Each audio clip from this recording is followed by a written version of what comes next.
Hi everyone, this is Shen, and here's my part of my case study of the New York City. Now here we go. In the first place, I want to explain why I choose New York as my case study object. Well, New York is located in the east coast of the United States, which is similar to that of the Sydney in Australia. They are all coastal cities with large population and highly developed economies. Moreover, they are all the most prominent financial centers in the world, and they are all facing the great threats of climate change. But unlike Sydney, New York is now providing the greatest leadership in cutting carbon emission, and this city aims to cut the carbon emission volume by 80% by the year of 2050. This is incredible, and this really provides a great example for Sydney to learn how to control the carbon emission. And now, let's have a look on the strategies that New York apply to address the environmental issues. The first is to improve the building energy efficiency. As we know, there are many skyscrapers and high-rise apartments or buildings in both New York and Sydney.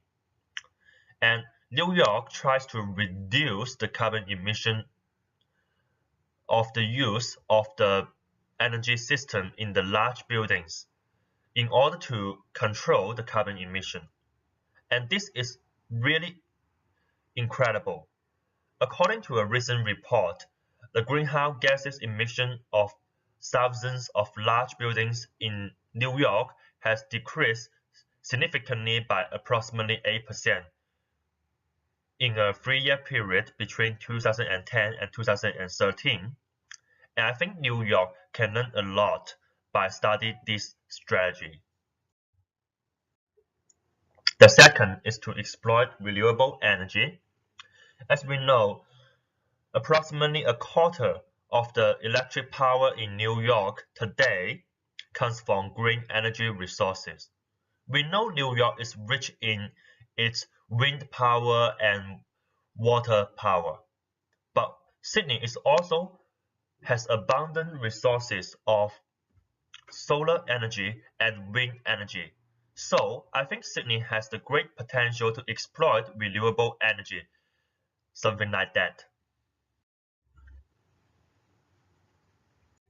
Well, and the third strategy that we will apply is to promote the sales of electric cars. Consider the large car park volume in Sydney.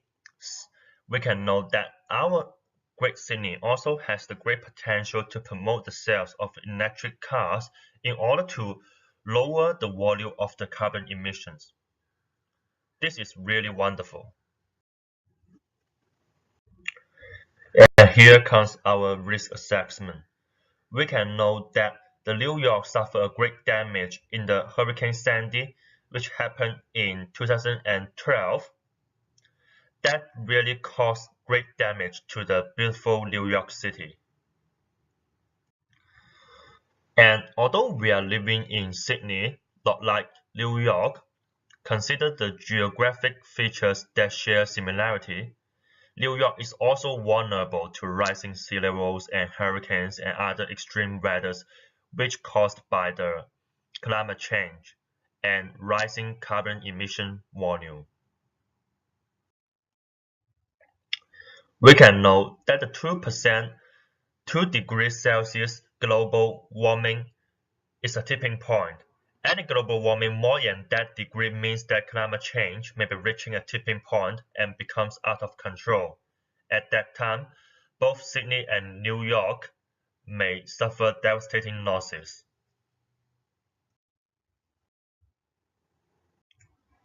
And at last, what we can learn from the study of the New York. First, towards the environmental issues, the government should take action quickly.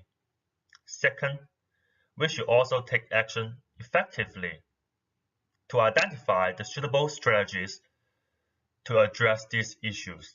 And third, as a large international metropolis, we should take advantage of local resources. Last but not least, The government needing is also incredible to control the carbon emission. Thank you.